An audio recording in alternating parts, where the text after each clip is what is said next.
राम राम किसान भाइयों, मैं अरविंद तोमर। आप देख रहे हैं एक किसान न्यूज यूट्यूब चैनल। किसान भाइयों, आज की वीडियो में हम बात करने वाले हैं मक्के की एक अच्छा उत्पादन देने वाली टॉप वैरायटी के बारे में, जो अगर आप इस साल लगाते हैं तो आप उस मक्के की वैरायटी से एक अच्छा उत्पादन मक्के की वैरायटी से ले सकते हैं। तो किसान भाइयों, उस वैरायटी का नाम जानने से पहले और वह किस कंपनी की वैरायटी है, बुवाई के समय कितनी मात्रा में उसके बीज की आवश्यकता होती है और वह कितने समय में पककर तैयार हो जाती है और क्या क्या उसकी विशेषताएं होती हैं, और बुवाई के समय लाइन से लाइन की दूरी क्या रखें और पौधे से पौधे की दूरी क्या रखें और बीज की गहराई क्या रखें और खाद की मात्रा के बारे में इस वीडियो में हम बात करने वाले हैं। परंतु उससे पहले जो किसान भाई हमारे चैनल पर नए आए हुए हैं और इस वीडियो को देख रहे हैं, जो मक्के की क्रॉप करने को सोच रहे हैं, वो हमारे चैनल को सब्सक्राइब अवश्य करना है, ऑल नोटिफिकेशन पर क्लिक करना है, जिससे आने वाली वीडियो का उन्हें तुरंत नोटिफिकेशन किसान मित्रों मिल सके। तो किसान भाइयों, अगर हम बात करें उस मक्के की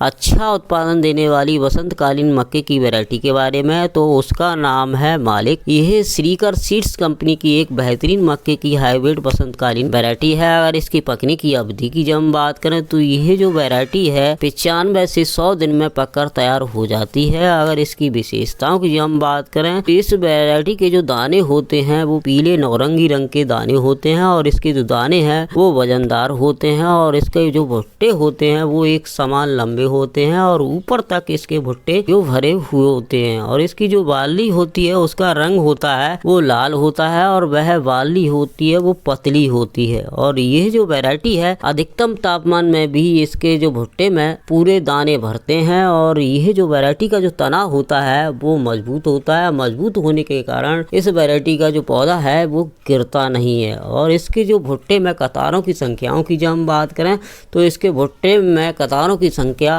अदर जो वैरायटी हैं उनसे अधिक देखी जाती है। और यह जो वैरायटी बहुत ही अच्छा खासा उत्पादन देने की क्षमता रखने वाली वैरायटी है। किसान भाइयों, अगर बुवाई के समय हम बात करें पौधे से पौधे की दूरी की बात, बुवाई करने जा रहे हैं तो 9 से 10 इंच आप पौधे से पौधे की दूरी रख सकते हैं। और लाइन से लाइन की दूरी की जब हम बात करें तो 20 से 24 इंच आप लाइन से लाइन की दूरी रख सकते हैं और बीज की गहराई आप 2 इंच रख सकते हैं। किसान भाइयों, इस तरह से अगर आप इस मक्के की वैरायटी की बुवाई कराते हैं इन दूरियों पर, तो आप अपने मक्के की वैरायटी से एक अच्छा उत्पादन ले सकते हैं। किसान भाइयों, क्योंकि इस पर्याप्त दूरी में अगर इस बीज की बुवाई कराते हैं तो बीज की मात्रा की जब हम बात कर लें तो यह जो वैरायटी का बीज लगता है वो 8 से 10 किलो प्रति एकड़ के हिसाब से इस वैरायटी का बीज लगता है। और मैंने आपको पौधे से पौधे की दूरी बताई और लाइन से लाइन की दूरी बताई, उसी हिसाब से आप जो पौधे से पौधे की दूरी रखना है और लाइन से लाइन की दूरी रखना है तो आप इस वैरायटी से अच्छा उत्पादन ले सकते हैं। अब बात कर लेते हैं बुवाई के समय खाद की। तो बुवाई के समय जब आप अपने उस खेत के लिए जिसमें मक्के की बुवाई करने जा रहे हैं तो उससे 20 से 25 दिन पहले आप उसमें देसी खाद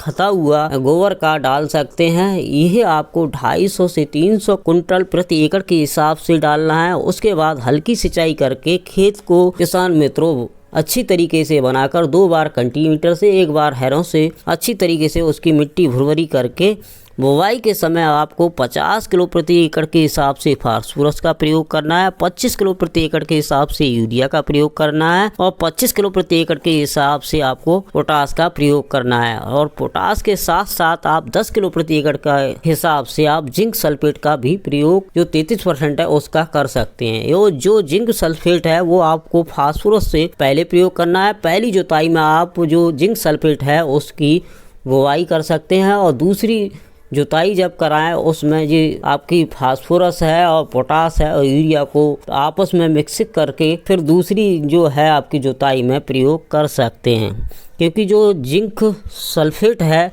उसे फास्फोरस से अलग प्रयोग करना है। अगर हम बात करें खड़ी फसल में यूरिया की, तो जब आपकी मक्के की जो अवस्था हो जाए और पहली सिंचाई करने को जा रहे हैं 20 से 25 दिन की अवस्था हो, उस समय आप 35 से 40 किलो प्रति एकड़ के हिसाब से यूरिया का प्रयोग कर सकते हैं। साथ में किसी अच्छी कंपनी का जैम का प्रयोग कर सकते हैं। तो इस अवस्था पर 25 से 30 दिन की अवस्था पर पहली यूरिया का प्रयोग कर सकते हैं 35 से 40 किलो प्रति एकड़ के हिसाब से। और दूसरी बार जब यूरिया जब मक्के के खेत में भुंटा निकलने की अवस्था हो उस समय आप 35 से 40 किलो प्रति एकड़ के हिसाब से यूरिया का प्रयोग कर सकते हैं। 25 से 30 किलो प्रति एकड़ के हिसाब से पोटास का भी प्रयोग कर सकते हैं। किसान भाइयों, इस तरह से अगर आप इन खादों का प्रयोग करते हैं अपनी मक्के की फसल में, तो इस मक्के की वैरायटी से जो मैंने बताई श्रीकर सीड्स कंपनी की जो मालिक मक्का, इससे एक बेहतरीन अच्छा खासा उत्पादन इस मक्के की वैरायटी से ले सकते हैं।